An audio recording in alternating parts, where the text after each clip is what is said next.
Top quality और consistent performance के लिए सिर्फ सिल्वर पंप नाम याद रखना। रूस के दक्षिणी इलाकों पर यूक्रेन के हमले की अगली तस्वीर, और यूक्रेन ने अब हैमर से रूस पर अटैक किया है। फ्रांसीसी हैमर के हमले में रूस को भारी नुकसान का दावा।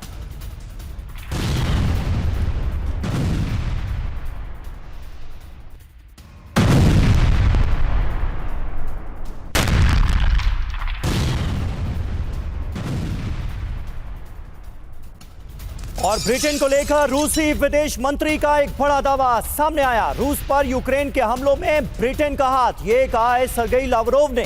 ब्रिटेन की मदद के बिना हमले मुमकिन नहीं, असंभव है। फ्यूचर 2050 फोरम में रूस की तरफ से ये बड़ा दावा सामने आया।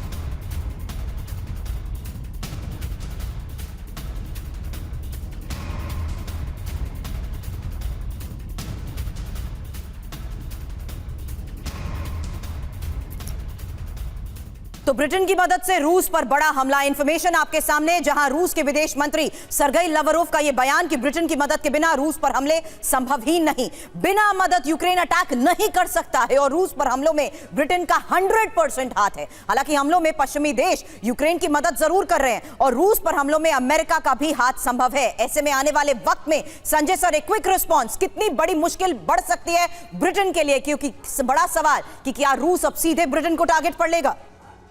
देखिए, इसको मैं सुरभि कहूँगा, इसको इस पर्सपेक्टिव में देखिए कि लड़ाई जो लड़ी जा रही है तीन फ्रंट पे लड़ी जा रही है। पहली बात की जो रशिया का जेलेंस्की, बेसिकली जेलेंस्की को हटाना ताकि सारी समस्याओं का खात्मा हो जाए। दूसरी जो लड़ाई है वो बेसिकली अमेरिका के कॉन्टेक्स्ट में, मुझे लगता है अमेरिका अभी विड्रोवल टेंडेंसी में है, और अमेरिका जो दूसरी फॉल्ट लाइन है, जो दूसरे प्रॉब्लमेटिक जोन है, उसमें ज़्यादा ध्यान दे रहा है, स्ट्रेटेजिक रेस्ट्रेंट क्रिएट कर रहा है, जैसे कि 20,000 एंटी ड्रोन मिसाइल मध्य पूर्व में स्थित करने की बात है। जो तीसरी बात है, असली जो लड़ाई है बेसिकली क्यों यूरोपियन कंट्रीज और यूके जेलेंस्की का और यूक्रेन का साथ दे रहा है। उनको पता है कि जिस दिन रशिया ने यूक्रेन को फतेह कर लिया तो निश्चित रूप से मान के चलिए अगला टारगेट यूरोपियन कंट्री होंगे, यूरोपियन में यूके, क्योंकि जो भी अगर चाहे न्यूक्लियर थ्रेट है चाहे मिलिट्री थ्रेट है, वो ये जानता है कि स्लोविक रीजन में इसका इस्तेमाल रशिया कभी नहीं करेगा। और इसीलिए जो कैजुअलिटी की बात कर रहे हैं, इस पर घोष साहब कुछ ऐड करना चाह रहे हैं। घोष साहब, ब्रिटेन पर वाकई हमला मुमकिन है क्या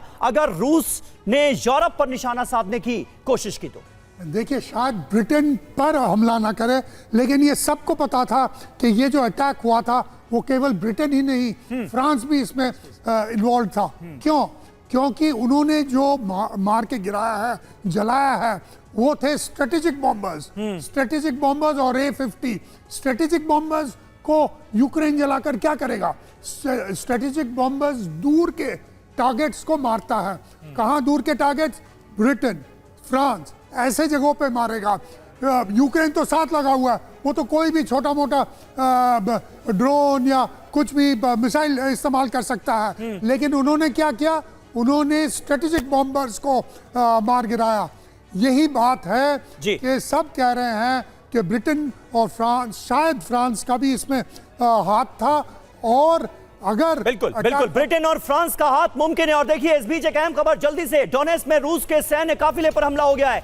यूक्रेन पर हमले की कोशिश में थी रूस की सेना। रूस के हमले से पहले यूक्रेन ने ये ड्रोन अटैक कर दिया।